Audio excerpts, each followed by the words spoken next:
এই আইনটা যদি থেকে থাকে, ভবিষ্যতে অন্য কোনো সরকারের এই আইনের দ্বারা বিএনপিকেও নিষিদ্ধ করে দিতে পারে। ফলে এই আইনটি আমার কাছে মনে হয়েছে এটা ড্রাফটিংটা দেখা উচিত ছিল আর কি, বলে আমি যা বিলটার কপিতে যা বুঝেছি আর কি। আওয়ামী লীগ নিষিদ্ধ হতে পারে, কিন্তু জামায়াত ইসলামীও নিষিদ্ধ হতে পারে যদি মনে হয় সন্ত্রাসবাদী কার্যকলাপে যুক্ত কোনোভাবে। ফলে তখন তার জবাবে ভারত সরকারের মুখপাত্র যিনি বলেছেন, আমরা প্রত্যেকটা বিষয়ে নজর রাখছি। আর বাংলাদেশের ভারতের যে নীতি ছিল সেই নীতি থেকে তারা বিচ্যুত হননি, সেটাও তারা পরে পররাষ্ট্র মন্ত্রণালয়ে যারা সাধারণত সাংবাদিকরা কভার করে তাদেরকে জানিয়ে দেওয়া হয়েছে যে ভারত মনে করে এখনো ইনক্লুসিভ রাজনীতি বাংলাদেশে হোক এবং ইনক্লুসিভ পলিটিক্স হোক, যার অর্থ হচ্ছে আওয়ামী লীগের একটা স্পেস দেওয়া উচিত, এবং স্পেস দেওয়াটার ক্ষেত্রে ভারত সরকার চান যে একটা স্পেস দেওয়া হবে, কিন্তু সেটা কিভাবে হবে না হবে সেটা পরবর্তী বিষয়। আসসালামু আলাইকুম দর্শক, আপনার সাথে আমি আতিক রহমান পূর্ণিয়া শুভেচ্ছা জানাচ্ছি আমাদের পূর্ণিয়ার খোঁজ পূর্ণিয়ার ভিউ ইউটিউব চ্যানেল ফেসবুক পেজের এই লাইভ অনুষ্ঠানে। আমাদের সঙ্গে যুক্ত আছেন, আপনারা দেখতে পাচ্ছেন দিল্লি প্রেস ক্লাবের সাবেক সভাপতি এবং আমাদের দুই দেশ দুই বাঙালি, দুই দেশেরই ভারত ও বাংলাদেশের পরিচিত মুখ রাজনৈতিক বিশ্লেষক গৌতম লাহিড়ী। দাদা, আপনাকে প্রণাম জানিয়ে শুরু করছি আজকের এই অনুষ্ঠান। নিশ্চয়ই ভালো আছেন। আমি আপনার কাছে এবারের আলোচনায় যে জিনিসটি জানতে চাই সেটা আমরা গতকাল দেখেছি আমাদের পররাষ্ট্র মন্ত্রণালয়ের মুখপাত্র তিনি বলেছেন যে শেখ হাসিনা তাকে ফেরত দেওয়ার বিষয়টি বিবেচনাধীন। এই বিষয়টা আদ্যপান্ত একটু জানতে চাই যে ভারত সরকার নতুন কোন সিদ্ধান্ত নিল কিনা বা এটার ইফেক্ট কি করতে পারে, এই বিস্তারিত আপনার বিশ্লেষণ এবং আপনি আরো যা জানেন আপনার কাছ থেকে সেই তথ্যগুলো আমরা একটু জেনে নিতে চাই। জানবো তো। ধন্যবাদ, শুভ সন্ধ্যা। প্রথম কথা যেটা বলবো যে আমি যতটুকু বুঝেছি কথা বলে, সেটা হচ্ছে তিনি মুখপাত্র যেটা বলেছেন তাতে একটা কথাই হয়তো বলা হয়েছে যে আমরা খতিয়ে বিচার করে দেখছি, পর্যালোচনা করছি এবং আইনি এবং বিচার বিভাগীয় ব্যবস্থা পর্যালোচনা করে দেখা হচ্ছে। খুব যে একটা নতুনত্ব কিছু আছে বলে আমার অন্তত মনে হয় না। গত নভেম্বর মাসে যে কথাটা পররাষ্ট্র মন্ত্রণালয় থেকে বলা হয়েছিল তারই একটা অন্যভাবে বলতে পারেন পুনরুক্তি।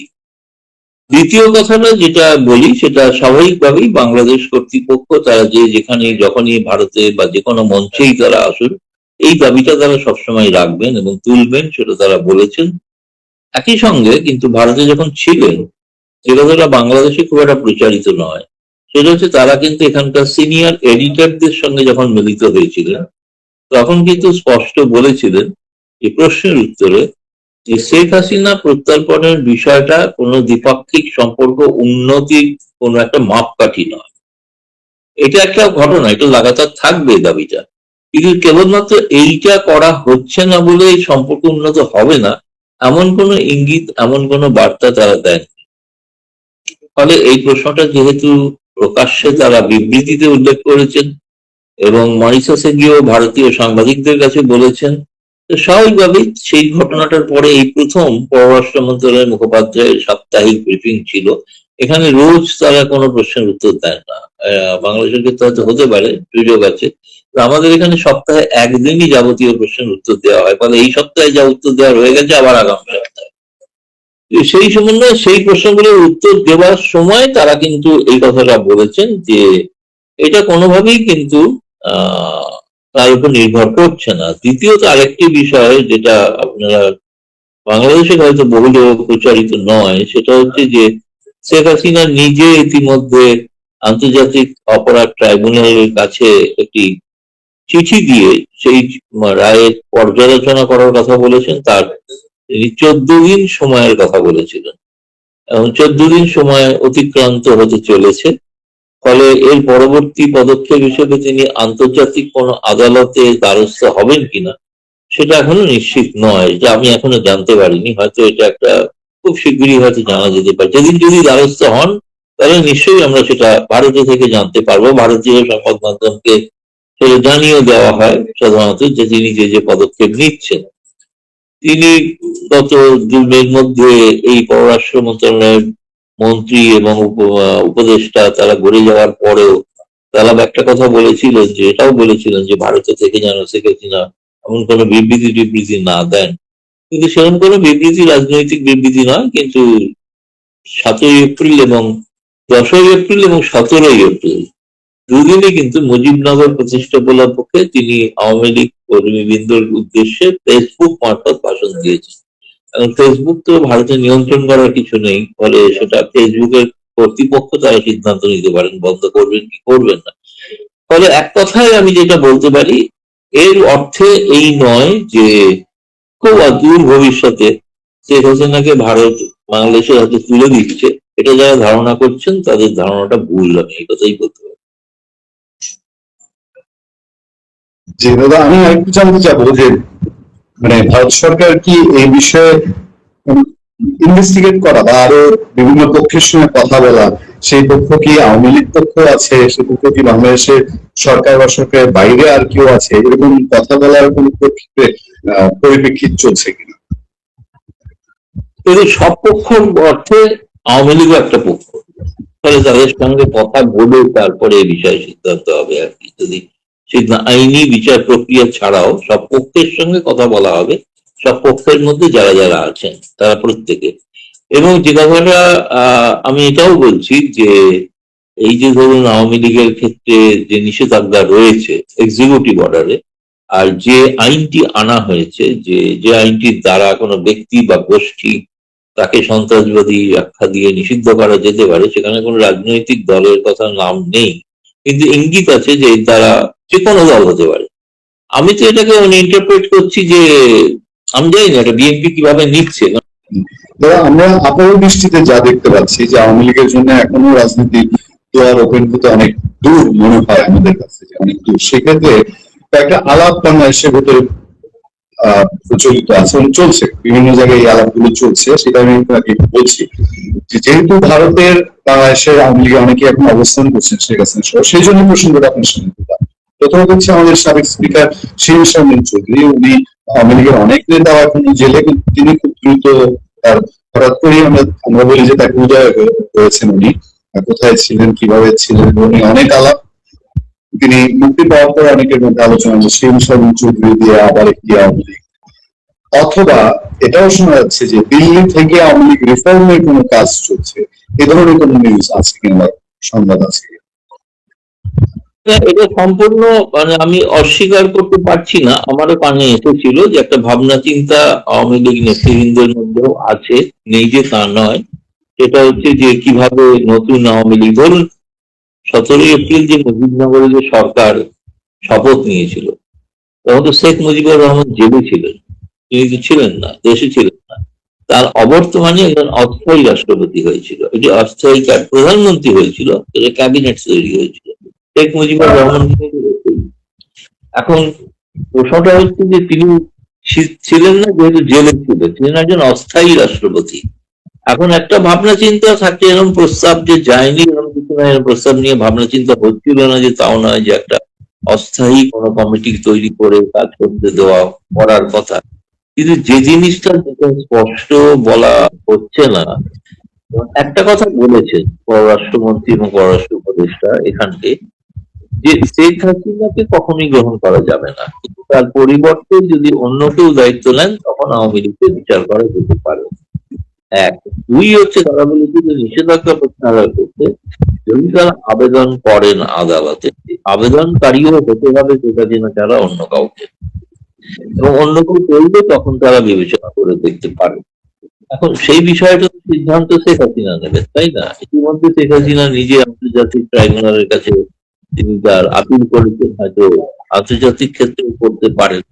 আমি যেটা সর্বশেষ আমার যেটা সব শুনে মনে হয়েছে যে বর্তমানে বাংলাদেশের যে পরিস্থিতি, সেই পরিস্থিতির কারণে এই সময় যে একটা প্রবল আর্থিক সংকটের মধ্যে বাংলাদেশ চলেছে, মানুষকে দীর্ঘদিন পেট্রোল ডিজেলের জন্য অপেক্ষা করতে হচ্ছে, গ্যাসের অভাব, বিদ্যুতের অভাব, এই যে একটা পরিস্থিতি, এই অবস্থায় মানে রাজনীতিটাকে প্রাধান্য দেওয়ার থেকে আমার মনে হয়েছে শেখ হাসিনা আর কিছুদিন অপেক্ষা করতে চাইছেন, যে পরিস্থিতিটা কোন দিকে যায়, কোন দিকে দাঁড়ায়, কি অবস্থা বাংলাদেশের আভ্যন্তরীণ পরিস্থিতিতে দাঁড়ায়। আপনি যেগুলো শুনছেন, আমরা বাইরে থেকে তো এটাও শুনছি যে বাংলাদেশে কি জানি না আবার একটা কোনো অঘটন ঘটবে কিনা এই আর্থিক সংকটকে কেন্দ্র, সেটাও কিন্তু আমাদের ভারতের বেশ কিছু গোয়েন্দাদের কাছে একটা সতর্ক বার্তা আছে। ফলে একটা অনিশ্চিত পরিমণ্ডলে একটা পার্টি সংগঠনকে তৈরি করা বা খাড়া করাটা, যার নিষেধাজ্ঞা রয়েছে যার উপর, সেটা করাটা কতটা বাস্তবসম্মত হবে। ফলে সেই বিষয়টা একটু অপেক্ষা করে দেখার বিষয় আছে। আমার মনে হয় এই বিষয়ে আরো 4-5 মাস বাদে হয়তো নিশ্চয়ই, এরকম নয় যে এরকম আমি যতটুকু জানি বা শুনেছি তার ঘনিষ্ঠ লোকেদের থেকে, যে শেখ হাসিনা পদ আঁকড়ে ধরে থাকতে চাইছেন। কিন্তু শেখ হাসিনা যখনই কোনো কর্মীদের সভায় ভাষণ দিচ্ছেন, তাতে আমি অন্তত এমন একজনও কর্মী পাইনি যে বলছে শেখ হাসিনার বিকল্প কেউ নেতা হবে। তিনি এখনো তার দলের কাছে গ্রহণযোগ্য, এখনো আমার মনে হয় তৃণমূল স্তরের মানুষের কাছে গ্রহণযোগ্য। ফলে এই অবস্থায় তিনি যদি দেশের স্বার্থে বা দলের স্বার্থে কোনো সিদ্ধান্ত নেন, সিদ্ধান্ত নেওয়ার সময়ের জন্য আমার মনে হয় আরো বেশি দিন অপেক্ষা করতে হবে। আমি সবশেষ যে প্রসঙ্গটা জানতে চাই আপনার কাছে আজকের এই সংক্ষিপ্ত অনুষ্ঠানে, সেটা হলো আমাদের পররাষ্ট্রমন্ত্রী খলিলুর রহমানের ট্যুর। সেই ট্যুরে এটা নিশ্চিতভাবে এটা একটা পজিটিভ কিছু আছে। আপনার দৃষ্টিতে এই ট্যুরটা কতটা ফলপ্রসূ হয়েছে, যেটুকুই হয়েছে, আমি আনুষ্ঠানিক বলি বা যে পর্যায়ে বলি, কতটুকু ফলপ্রসূ হয়েছে বলে আপনার দৃষ্টিতে মনে হচ্ছে? দেখুন, এটার মধ্যে, এই ভিজিটটার মধ্যে মানে অনেক বেশি মানে দৃষ্টিভঙ্গির ফারাকটা খুব স্পষ্ট ছিল, এটা ছিল না যে তা না। বা যখন আপনার পররাষ্ট্রমন্ত্রী যখন ভারত সফর করছেন, তখন তারা বলছেন এটা হচ্ছে শুভেচ্ছা সফর এবং স্টপ ওভার। তিনি স্থগিত, ওখানে ভারতে থেকে অন্যত্র যাবেন, তাই ভারতে থাকতে হচ্ছে। এই সুযোগে তিনি মিলিত হচ্ছেন, কিন্তু ভারত সরকার কিন্তু সেরকম বলেনি। ভারত সরকার বলেছেন এটা সরকারি সফর, মানে ভারত সরকার থেকে সম্পূর্ণ যা প্রোটোকল দেওয়া, যে অনুযায়ী পররাষ্ট্রমন্ত্রী বললে জায়গা হয় থাকে, তাই প্রায় সবগুলোই হয়েছে, হয়নি তা না। আর বাংলাদেশের আগ্রহ ছিল অনেকগুলো, মূলত এই মুহূর্তে দুটি বিষয়ের প্রধান আগ্রহ ছিল, তিনটি বিষয়, দুটি বাংলা ভেঙে বলা যায়।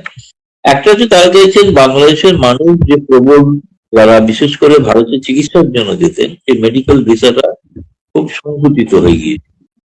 সেই মেডিকেল ভিসাটা এবং বাণিজ্য সম্পর্কটা বাড়ানো দরকার। বাণিজ্য না হলে কিন্তু সেখানে কোনো রাজস্ব আসবে না, কর্মসংস্থান হবে না, বাণিজ্যটা বন্ধ হয়ে যাচ্ছে। ভারত বাংলাদেশকে কিভাবে চালু করা যায়।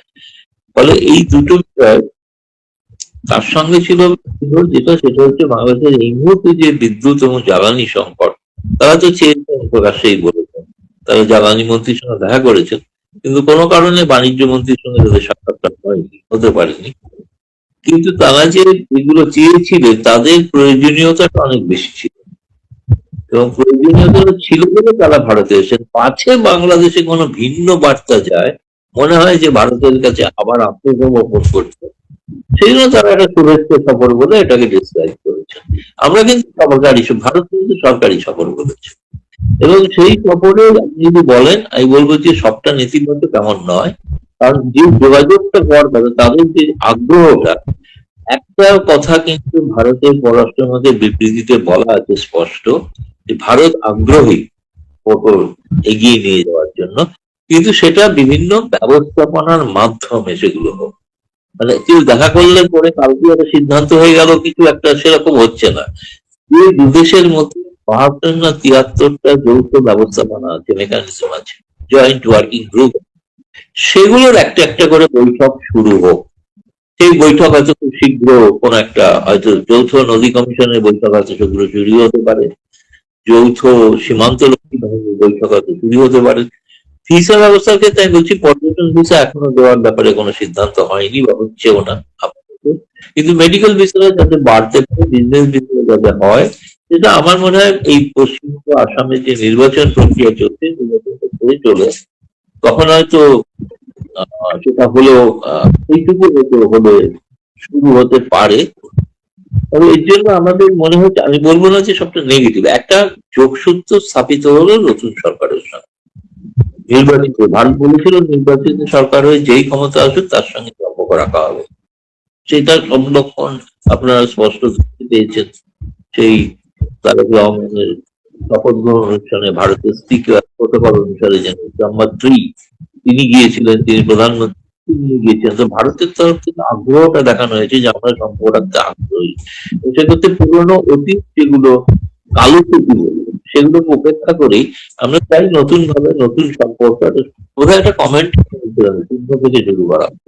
শূন্যটা এই কারণেই শূন্য থেকে শুরু করা যে ইউনুসের আমলের সমস্যাটা ভেঙে চুরমার হয়ে গিয়েছিল, ফলে সেটাকে আবার কি করে নতুন করে শুরু করা যায় সেই বিষয়ে একটা এই নীতিগত ঐক্যমত হয়েছে যে আপাতত দুদেশের দ্বিপাক্ষিক পর্যায়ের বৈঠকগুলো পর্যায়ক্রমে শুরু হতে পারে। এটা যদি বলেন, এটাই বলবো একটা ইতিবাচক দিক। তার মানে মোটামুটি ভালো একটা শুরু আশা, আমরা একটা আশা নিয়ে থাকতে পারি যে ভারতের সাথে ইউনুস সরকারের সঙ্গে যে অবস্থাটা গেছে সেটা হয়তো কাটিয়ে ওঠার একটা দরজা পাওয়া গেল, এরকম বলা যেতে পারে। হ্যাঁ, নিশ্চয়ই। সেটাতে দুটো জিনিস থাকবে যেটা একটু গলার কাঁটার মতো হয়ে রয়েছে। সেটা হচ্ছে যে ওই শেখ হাসিনা প্রসঙ্গ এবং হচ্ছে তাদের আওয়ামী লীগকে রাজনীতিতে ফিরতে দেওয়ার প্রসঙ্গ। এখন ফিরে যাওয়ার পর হুমায়ুন কবির খুব কঠোর ভাষায় বলেছেন শেখ হাসিনা বলে কোনো সেটা অতীত ইতিহাস, আওয়ামী লীগ বলে বাংলাদেশ আর কিছু নেই। এই কথাগুলো মানে ভারতে কোনো খুব একটা ভালোভাবে নেওয়া হচ্ছে না, এটা আমাদের বোঝাবো। অপর রাখে রাখবেন, না রাখে না রাখবেন, সে তাঁদের, আমরা রাখতে চাই। কিন্তু এইগুলো কোনো এই অনেক এরকম না, ইউনুস বলেছিলেন সপ্তম কি সেভেন সিস্টার্স, তাই বলতো ভারতের আভ্যন্তরীণ বিষয়ে কথা বলা। শেখ হাসিনা আজকে একটা দিন ভারত মনে করে, যত যাই বলুন, যে কোনো ভারত সরকারও যদি মনে করুন বাংলাদেশের সৃষ্টিটা আওয়ামী লীগের কারণে, আর আওয়ামী লীগের সৃষ্টি হওয়ার কারণে ক্যান্টনমেন্ট থেকে বিএনপি পার্টির জব, তো দুর মধ্যে ফারাক আছে। কিন্তু তাদের বিএনপির অবদান নেই, পাশেও বিএনপির মুক্তিযুদ্ধ অবদান আছে নিঃসন্দেহে।